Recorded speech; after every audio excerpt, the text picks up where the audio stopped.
एक लड़की जो कक्षा 9 की छात्रा होती है, उसके मोबाइल पर उसके कोचिंग के शिक्षक का फोन आता है।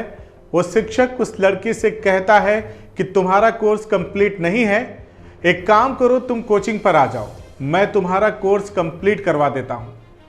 यह सुनकर वो लड़की मन ही मन खुश हो जाती है। लड़की भरोसा करके कोचिंग पहुंच जाती है। वो शिक्षक उसके पास आकर बैठ जाता है। लड़की अपने बैग से पढ़ने के लिए किताब निकालती है, लेकिन वह शिक्षक उसे पढ़ाने के बजाय उसे इधर उधर हाथ लगाने लगता है।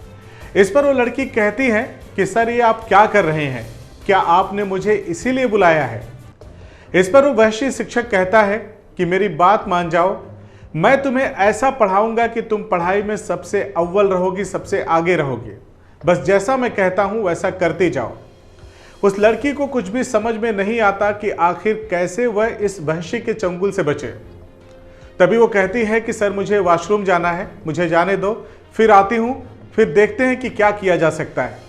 इसके बाद वो लड़की वॉशरूम जाने के बहाने अपना बैग वहीं छोड़ करके किसी तरह से वहां से भाग निकलती है और अपनी आबरू बचाती है। कभी ऐसा वक्त था जब हम कहते थे कि गुरु गोविंद दो खड़े, काके लागू पांव, बलिहारी गुरु आपने गोविंद दियो बताए। कबीर दास के लिखे इस दोहे ने गुरु को भगवान के समकक्ष खड़ा कर दिया और दुनिया को बताया कि गुरु का मर्तबा क्या होता है। लेकिन आज हम उन्हीं गुरुओं का नाम डुबाने वाले एक ऐसे गुरु के कारनामे का जिक्र करने जा रहे हैं जिसे सुनकर आप हैरान हो जाएंगे कि गुरु और शिष्य के रिश्तों को तार तार करने वाले इस गुरु को क्या कहा जाए। नमस्कार, आदाब। आज की सच्ची कहानी है उत्तर प्रदेश के वाराणसी से। सोमवार 23 सितंबर की सुबह सुबह का वक्त था। जैतपुरा थाना के थाना अध्यक्ष अपनी टीम के साथ क्षेत्र में निकलने ही वाले होते हैं। तभी कुछ लोग थाने में एंट्री करते हैं। वो सीधा थाना अध्यक्ष के पास पहुंचते हैं और कहते हैं कि साहब, हमारी बेटी कक्षा 9 की छात्रा है। वो ईश्वर गंगी निवासी मुकेश श्रीवास्तव नाम के शिक्षक से कोचिंग पढ़ती है, लेकिन वो शिक्षक नहीं है, दरिंदा है। मुझे तो शर्म आ रही है कि मेरी बेटी के साथ जो हुआ है उसे मैं कैसे बताऊं। इस पर थाना अध्यक्ष ब्रजेश कुमार मिश्रा कहते हैं कि घबराइए मत, बैठिए और आराम से बताइए कि हुआ क्या है। इस पर उस छात्रा के पिता कहते हैं कि रविवार 22 सितंबर 2024 की शाम को मेरी बेटी को उसके कोचिंग के शिक्षक ने फोन किया और कहा कि तुम्हारा कोर्स बहुत पीछे है, कंप्लीट नहीं है। अगर तुम उसको पूरा करना चाहती हो तो आज संडे का दिन है और मैं फ्री हूं, कोचिंग पर आ जाओ, मैं तुम्हारा कोर्स पूरा करवा देता हूं। इस पर मेरी बेटी ने सोचा कि अगर मैं जाकर सर से पढ़कर अपने कोर्स को पूरा कर लूंगी तो इसमें मेरा ही भला है। मन ही मन वो अपने शिक्षक को धन्यवाद देते हुए कहती है कि सर कितने अच्छे हैं, जिन्हें उसके कोर्स की फिक्र थी। इन्हीं ख्यालों में डूबी वो लड़की उस शिक्षक के घर पहुंच जाती है। वह शिक्षक अपने घर में ही कोचिंग चलाता था।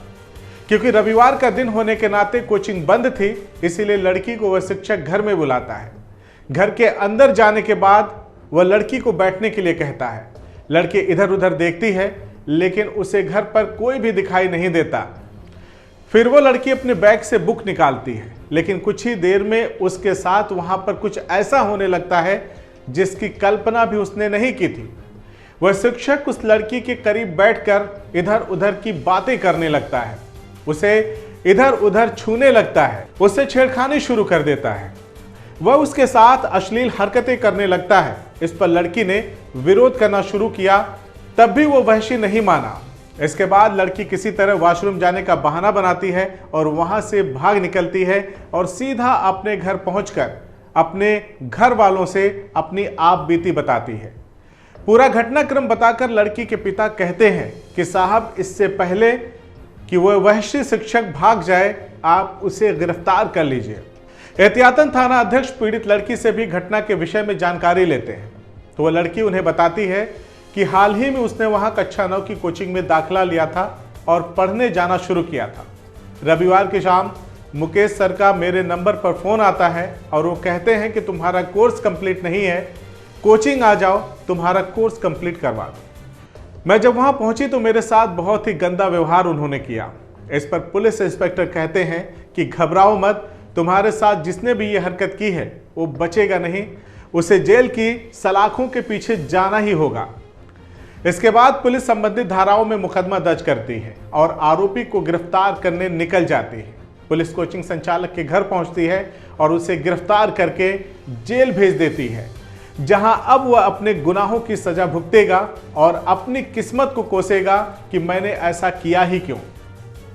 साथियों, देखा आपने, वासना का भूत समाज का सृजन करने वाले एक शिक्षक के ऊपर ऐसा चढ़ा कि वो भूल गया गुरु और शिष्य की परंपरा, उस दोहे की मर्यादा को भी भूल गया जिसमें उसे गोविंद यानी भगवान के समकक्ष रखा गया।